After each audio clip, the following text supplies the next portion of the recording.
Hi, this is our People Express final project, and we are Group 7. My name is Joshua Curls, and we also have Tyler Caruso, Noah Town, Connor Lovelace, and Daniel Medley.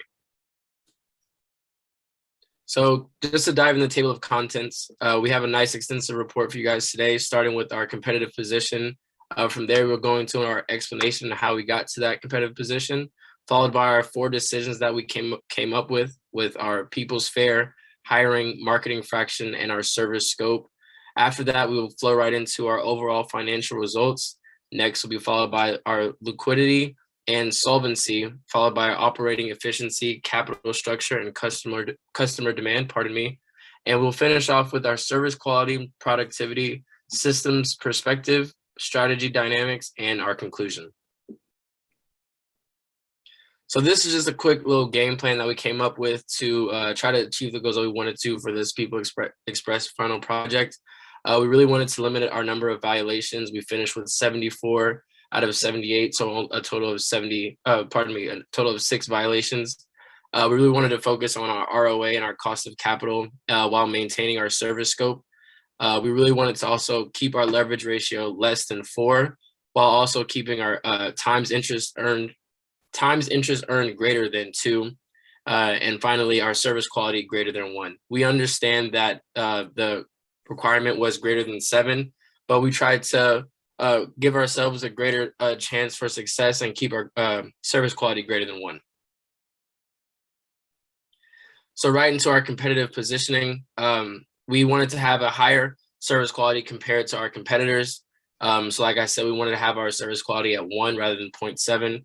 And we did this by gradually increasing our People's Fair to align with our competition. We started off with about 0.92 as our price, and we ended up reaching up to our competition, keeping our prices just slightly beneath theirs just to remain competitive. And we wanted to increase this by also doing it less than 15 each quarter, and next we wanted our target service scope to be 0.7, which was achieved after our year 1, quarter 3. And our target service quality was 1.1 overall. So the key decisions that we tried to make, we acquired our first plane after year 2, quarter 3, with a total of 12 planes total. This was a very big decision to make because, as you know, the planes were very expensive. One of the first mistakes we made was acquiring planes too early without the proper, without an adequate number of employees, and our service quality was very low. So we decided to acquire our first plane, as I mentioned, in our 2nd year, and that yielded us a lot of success later on. Hire large number of employees earlier on. As I said, the more employees we had increased our service quality in the long term, and we noticed an increase in service quality with a higher number of employees per plane. And we also increased the People's Fair and stayed under our competition, as I mentioned in the previous slide. Next, I'll pass it on to Tyler, who will talk about our first decision.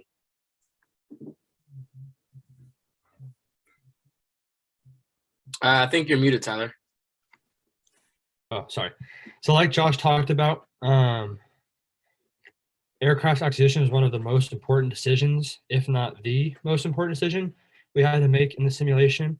And as we were each doing it individually, we saw that if we bought too many planes early on, then we weren't going to be successful and make it through all 10 years and not have the service quality that we were hoping for. And then on the contrary, we also saw if you didn't buy planes at the right time, then you weren't able to compete with our competitors and break up with that market and ultimately not make our market value goal. So after doing a couple run throughs each, we all figured out that what worked best was buying 1 to 2 planes every year, as you can see on the graph and Josh talked about. We didn't buy another plane until year 2, and then year 4, year 6, year 8, like that. So we were growing exponentially. And this way we were able to grow our company in the best way that to suit us to succeed for 10 years, and we wouldn't grow ourselves. You know, we were going at a steady pace that kept us up with our competitors.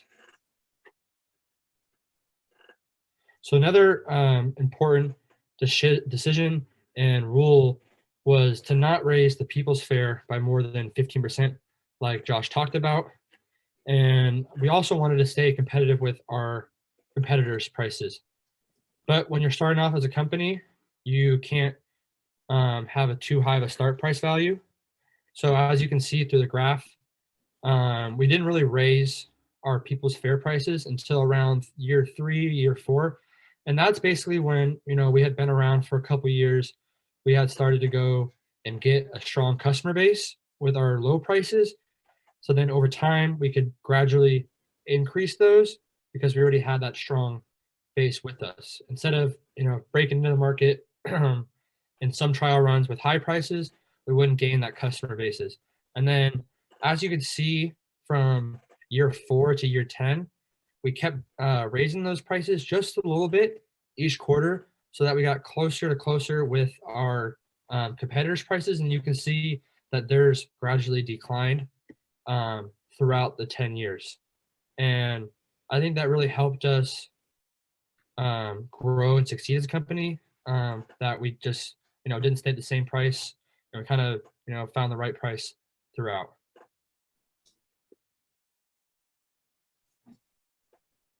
So another essential part of our business decision and thoughts going into it was hiring and how we were going to go about it. From what we learned on in our early trial runs was that it was important to have enough employees to fulfill your growth needs. So like Josh talked about, we wanted to have a lot of employees early on so that they knew the business through and through, and our service quality was going to be high for our customers, and our employees weren't going to be too overworked. So you can see on the graph, we started off with 100 people. And then another big decision was every time before we'd buy a plane, the quarter before, we'd go out and have a huge hiring period from around 100 to 200 employees. So that when these planes were acquired, our employees were prepared as best they could and ready to go to work and handle our customers to the best of their ability. And then we also wanted to focus on employee turnover because as a business, it's probably never going to be zero, but we wanted to make that number, as small as possible. And pretty much throughout the whole 10-year period it was, except for, a couple quarters when we would hire more people, 200 people, you'd see a slight more dip in the employee turnover, but throughout, I think we did a good job of, hiring employees and retaining them to stay on, and not having to spend that extra money of that hiring process. So to go more into the service quality, like Josh talked about, the goal was 0.7, but we thought that was too low and that we could, shoot for 1 at each time. And as you can see from the start, we were around 1 the whole time for the first 3 years. And then as from year 3 to year 10, we gradually increased and got all the way up to about 1.2. So I think that was a really good job on our part. And to not get below 0.7 was just a success. And how we did this was making sure that our employees were happy. Morale was high. They weren't overworked. So you can see on one of the graphs, average hours worked per week. In the beginning, some employees on average were working more than 40 hours for the first 2 years. But that usually happens when you have a business that's upcoming and starting. Employees are working harder so that they can grow and succeed and flourish. And then as we started to grow and buy more planes, you can see that the average hours worked decreased, which means employees, aren't overworked. They're ready to go for when they are scheduled to work. And then we also wanted to keep our employees per plane high. And you can see the next slide, we stayed around, our lowest was 80 per plane and then all the way up to 160. So we were somewhere within that range of 100 employees per plane, in case anything happens. We wanted to make sure that our planes were all well staffed. So I think that was a big decision that went into our service quality and making sure our service quality was good throughout. Yeah, so I'll be taking over now. The first decision I'll be talking about is the marketing fraction. And we decided to invest into marketing pretty heavily. Over the course of our 10 years, our marketing fraction budget ranged between 4 and 7% of our overall market value. We started our marketing slowly, and as our market growth started growing, we invested more into marketing. We really pushed our marketing during times when we expanded our flights, as you can see in year 4, quarter 2, year 6, quarter 2, year 8, quarter 2, and year 10, quarter 2. We really pushed our marketing to attract more customers to our new flights. Service scope is our next decision, and our competitor's service scope was 1, but we decided that a service scope of 0.62 was enough to still attract customers while keeping our overall service quality up. We also felt that our service was good enough to keep those same customers coming back to fly with us. Overall financial results. Overall, we saw a steady rise in our company's market value throughout the 10 years. Year 2, quarter 4 is when we saw the first major rise in market value from $20 to $50 million. Our market value started out low and grew slowly because of the overall low share of the market we had and because of the low fares we were charging to attract more customers. From year 4 to year 5, we saw an increase from $100 to $200 million. The factors that helped this jump was our planes fares increasing from 0.9 to 1 and our expansions of planes in year 4. We had another big increase after our expansion in year 6, nearly growing another $100 million in market value. We had a slight dip of $10 million of market value at year 8, quarter 2. This was because of the cost of purchasing planes, but we still managed to grow over $100 million between year 8, quarter 2 and year 9, quarter 2 because of the new customers our expansion brought us. We saw another dip in year 9 because our competitors' fares became more similar to our fares. Even though our fares were similar, we still managed to grow our market value after our final expansion in year 10, quarter 2. Our stock price also steadily increased over time, growing to over $100 million with no major dips by the end of the simulation. I will now pass the presentation over to Daniel. Thank you, Connor. So now we will be looking at our liquidity and solvency aspects. And for that, we will be taking a look at our company's cash flow.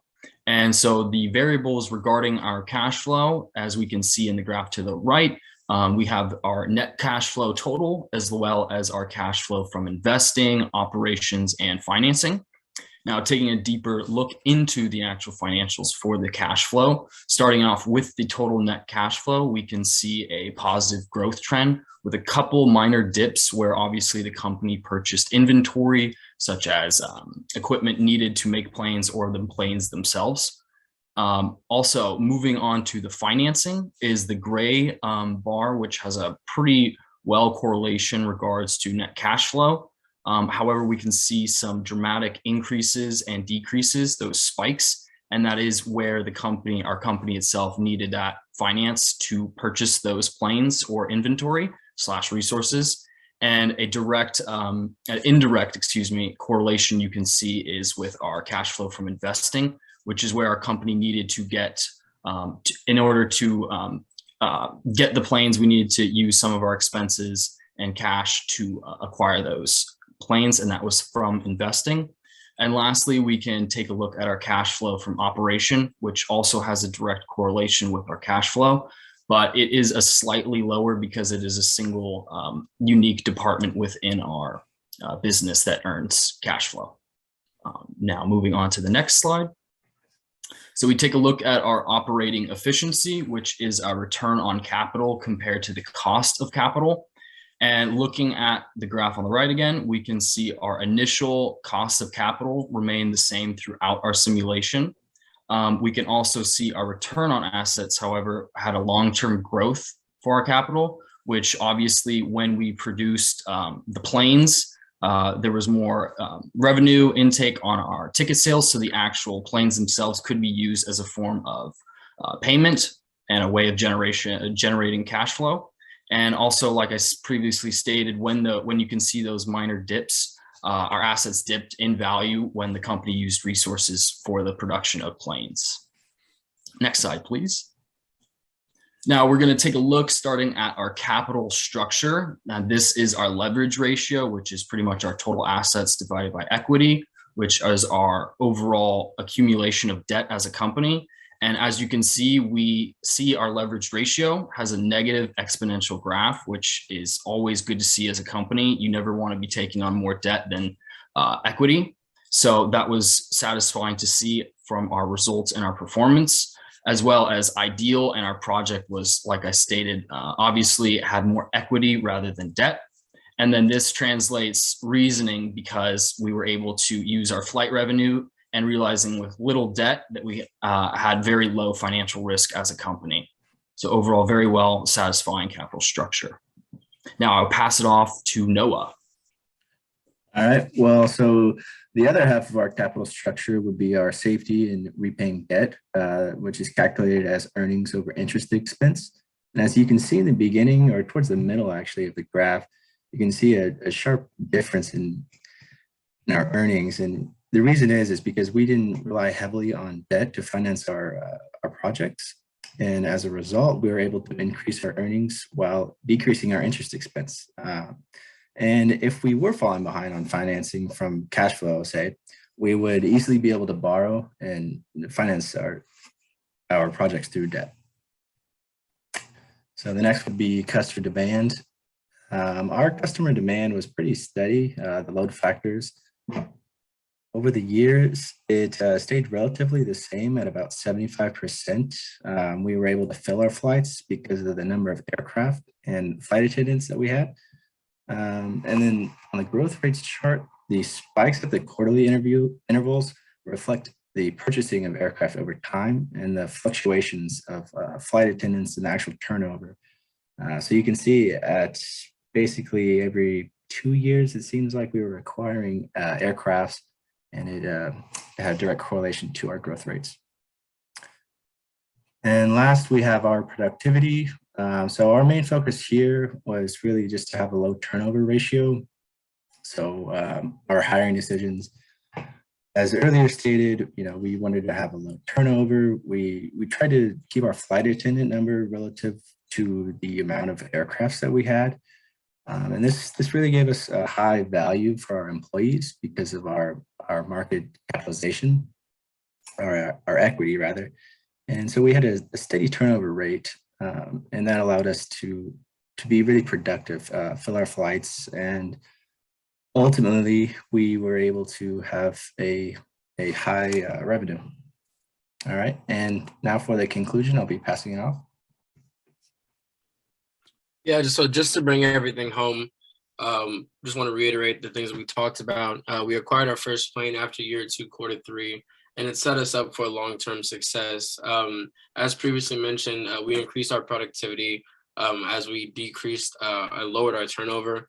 And going along that, we hired employees after purchasing planes, lowered our service quality in our trial runs. So Tyler mentioned previously that when we initially hired employees earlier and bought our planes later, it really set our program up for success and limited our number of violations.